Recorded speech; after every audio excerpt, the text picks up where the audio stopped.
As we receive reports that Russian forces have reached an area just north of Ukraine's capital city, Kyiv, as they continue their advance into the country.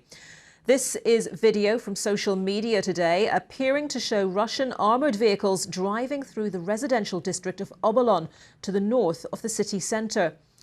That area is just 9 kilometres, that's 5.5 miles north of Kyiv's parliament, the presidential office and the city centre.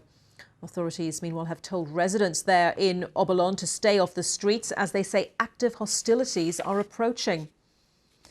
We've also had reports of a plane wreckage after a Russian aircraft was reportedly shot down over Kyiv last night. Several people are said to be injured. And martial law has been imposed across Ukraine, with men aged 18 to 60 barred from leaving the country. More than 100,000 people are thought to have left their homes seeking safety. Russia claims it has destroyed 80 military sites in the first wave of its attack. But UK Defence Secretary Ben Wallace says around 450 Russian troops have also been killed. President Volodymyr Zelensky has pleaded with the international community to do more and has appealed to Russia for a ceasefire. He also said he would not leave Kyiv, even though he knows he is a target. Our first report this hour is from Sarah Campbell. This morning, the day after everything changed for Ukraine and for Europe, Russian tanks moving through the northern suburbs of the capital city. It followed a night when the sky above Kyiv, a city of 3 million people, was lit up. Air defences appear to have shot something, possibly a missile, down. In daylight, the damage is clear to an apartment block where the debris fell.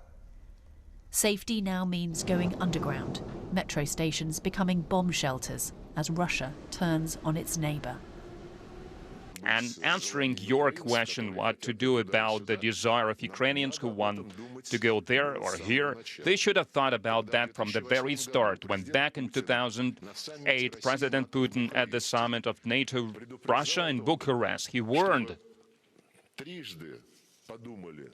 them to think thrice, the members of the North Atlantic Treaty Organization, before they state proudly that Ukraine and Georgia would be admitted to NATO.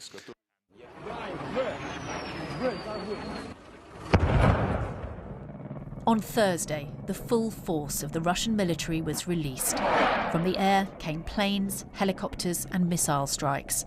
On the ground, tanks rolled across the borders to the north and to the south. From occupied Crimea, seized 8 years ago, Russia gained ground, as it did advancing from Belarus.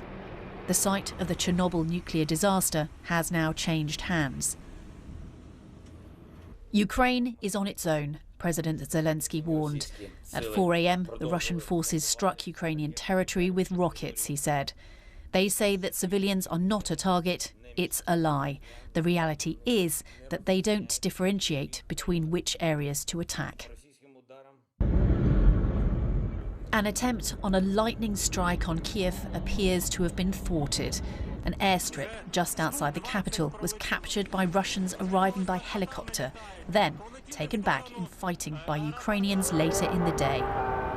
Having long believed that this was unthinkable, the streets heading west out of the capital city quickly filled with people desperate to leave. They may soon be crossing into the European Union. Under attack from the north, south and east, how long can Ukraine hold out? Sarah Campbell, BBC News.